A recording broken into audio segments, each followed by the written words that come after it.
Rumah atau tempat tinggal yang kalian tinggali saat ini jadi tempat di mana kalian bebas untuk berekspresi.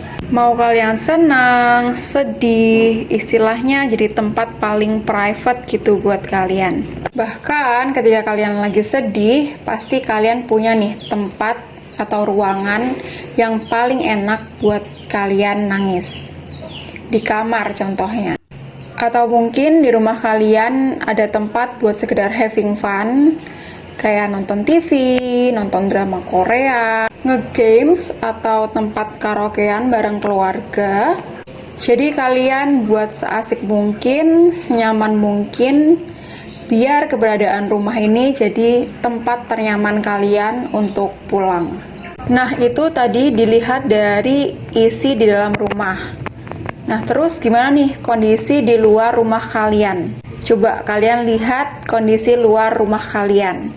Pasti ada dong tumbuh-tumbuhan yang ada di depan rumah kalian, di samping, kiri.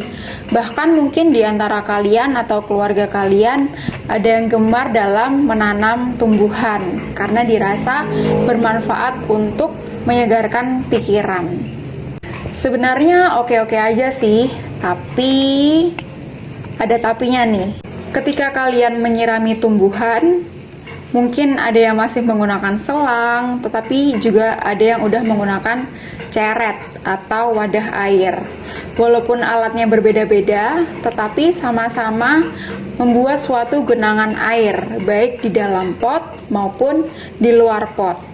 Nah, kalian tahu nggak sih, ternyata genangan air ini merupakan tempat ternyaman nyamuk untuk berkembang biak. Pasti kebanyakan dari kalian mengira bahwa nyamuk-nyamuk tadi, bahkan nyamuk demam berdarah, ini lebih senang berkembang biak di tempat yang tidak terawat atau kotor. Nyatanya mereka juga senang berkembang biak di air yang bersih dan tergenang. Saat ini di Indonesia sedang mengalami musim hujan dan hal ini mengakibatkan peningkatan kasus DBD dan faktor penyebabnya adalah lingkungan rumahnya sendiri. Walaupun saat ini pemerintah sedang melakukan gerakan satu rumah satu jumantik, namun kita sebagai pemilik rumah merupakan tokoh penting dalam menjaga kebersihan lingkungan kita. Menurut Menteri Kesehatan, disampaikan bahwa peningkatan kesehatan masyarakat ini sangat dipengaruhi oleh faktor lingkungan. Teori ini juga diperkuat oleh H.L.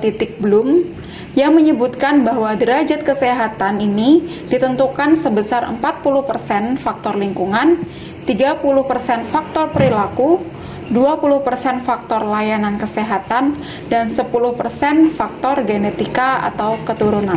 Nah, karena faktor lingkungan ini memiliki peran yang cukup besar buat kesehatan kita, di sini aku akan menyampaikan tips serta solusi yang diharapkan dapat membantu kita dalam menjaga kebersihan di lingkungan kita. Yang pertama, kalau di sekitar kalian ada got yang kemudian meluap, cara mengatasinya adalah membersihkan sampah yang ada di dalam got tersebut. Jangan menunggu terlalu lama, jangan menunggu sampahnya banyak baru kalian bersihkan, tetapi segeralah untuk membersihkan.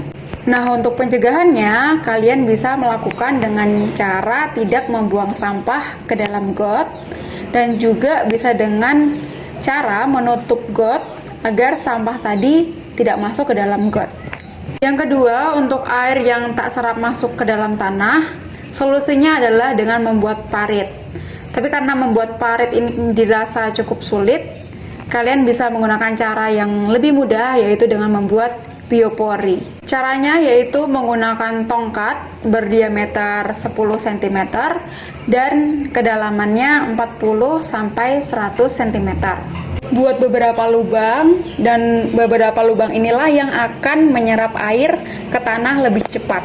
Yang ketiga, untuk air kolam yang meluap, solusinya adalah dengan menguras kolam, bisa menggunakan pompa atau selang. Nah, karena sekarang masih musim hujan, sebaiknya kalian isi kolam tersebut setengah atau 3/4 sehingga masih ada ruang untuk bisa dimasukin air hujan. Dan setelah itu, rajin-rajinlah untuk menguras kolam.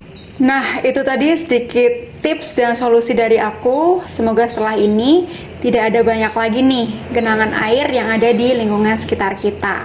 Mari kita terus menjaga serta memperhatikan lingkungan kita terlebih dahulu, karena kebersihan lingkungan ini dimulai dari kita sendiri. Karena lebih baik menjaga daripada menyesal di kemudian hari. Semangat Greenman Heroes!